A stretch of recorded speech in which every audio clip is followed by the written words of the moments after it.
inestabilidad de tobillo, la microinestabilidad y la lesión del fascículo superior. Y eso en la práctica uno lo ve, que cuando repara esa cortina lateral, con técnica todo adentro, con técnica de 3 portales, con la técnica que uno quiera, realmente el cajón anteroposterior se estabiliza. Y por último, sumando a la dificultad, es difícil a veces valorar ese cajón.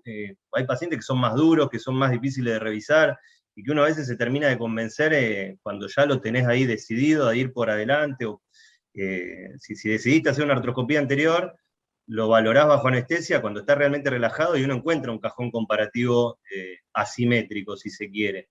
Entonces, digamos, son más dudas que certezas en este tema, y creo que falta un montón para terminar de tener herramientas preoperatorias 100% fidedignas para decidir conductas. No, de todo lo que decís, Javi, comparto el 100%. Lo único que también soy de la idea un poco, que creo que es lo que mencionó a la pasada Massa. Yo hoy por hoy, cuando voy a una artroscopía de tobillo con un síndrome friccional anterior, justamente por todo lo que vos dijiste, por lo difícil del diagnóstico de la inestabilidad, porque a mí sí me gustan los conceptos de Jordi Vega de la microinestabilidad, yo voy siempre preparado con un arpón, y si en el intraoperatorio, cuando estoy revisando la gotera lateral, constato que está desprendido el fascículo superior del talo fibular anterior, la hago la plástica. Sí, por eso comparto que es difícil el diagnóstico clínico, yo lo termino definiendo en el intraoperatorio. Pero en este caso particular, además, te tomo lo de la imagen, cuando lo exploré estaba bien, pero lo que predominaba en la clínica, insisto, era el dolor posterior. Bien, y lo último, para aumentar la confusión, Vega lo que muchas veces dice es que incluso estos síndromes friccionales posteriores o dolores posteriores de tobillo, que le ha pasado de resolverlos estabilizando el tobillo por delante, ¿no? O sea, más confusión todavía. Pero, bueno, nada, es como que uno va haciendo su búsqueda de verdades parciales, por lo menos. Héctor.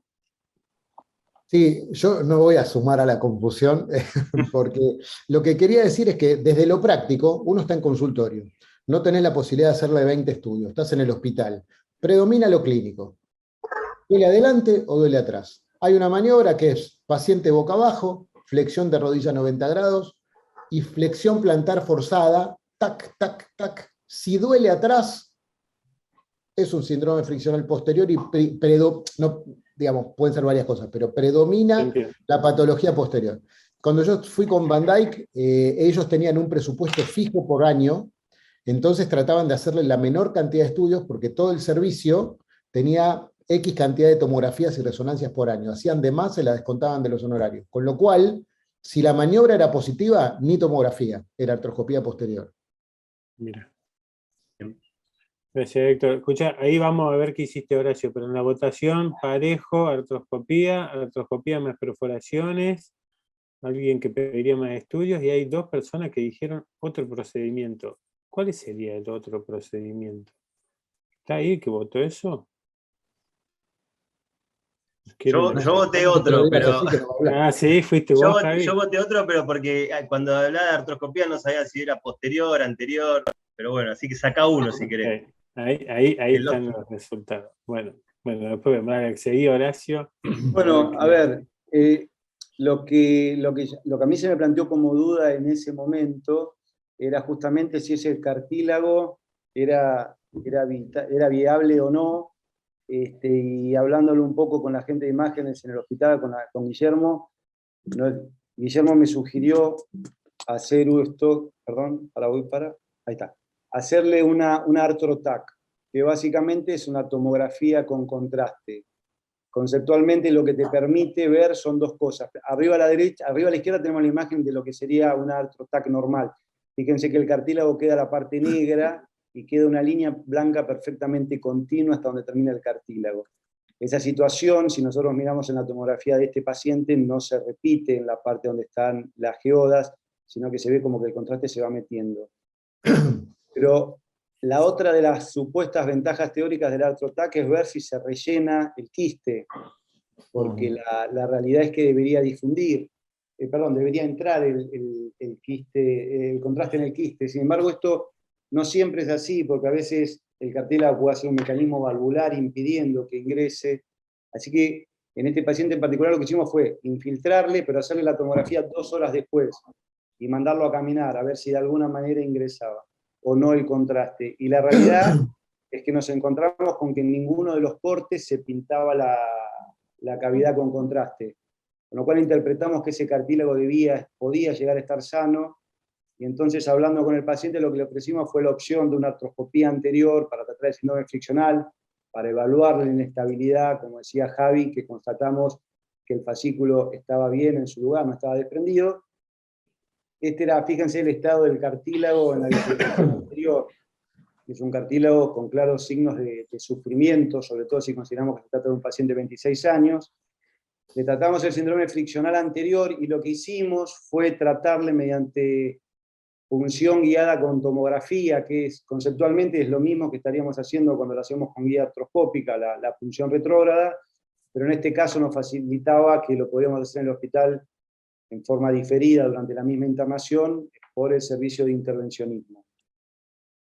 Fíjense que la lesión, después de que ellos la tratan, la lesión quedó mucho más grande y se le rompieron los tabiques. Pero bueno, la realidad es que con esas perforaciones y el tratamiento del síndrome friccional anterior, el paciente evolucionó muy bien. En este momento lleva 6 semanas y está totalmente asintomático. Justamente como no hubo que hacerle plástica ligamentaria, yo opté por darle carga de arranque.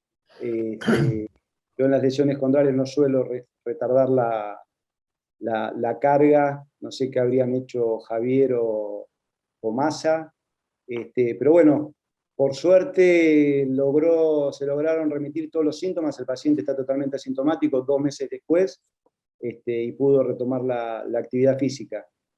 Se los quería compartir porque creo que son pocos los casos donde yo realmente he hecho perforaciones retrógradas convencido de que era una buena opción terapéutica. Que, si no es la primera, pega en el palo. Pero fue la única donde me fue realmente bien.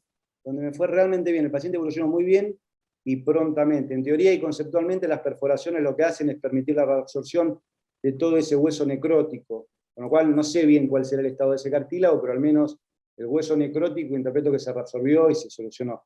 Esto es muy reciente, le voy a pedir imágenes cuando cumpla más o menos 6 meses y eventualmente las compartiré.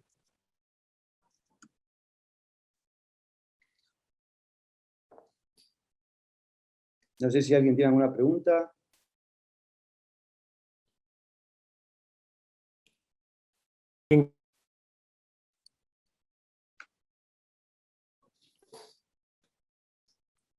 Se te cortó, Enzo. Horacio, el caso es muy bueno porque las lesiones osteocondrales en la tibia no son tan frecuentes, ¿viste? No.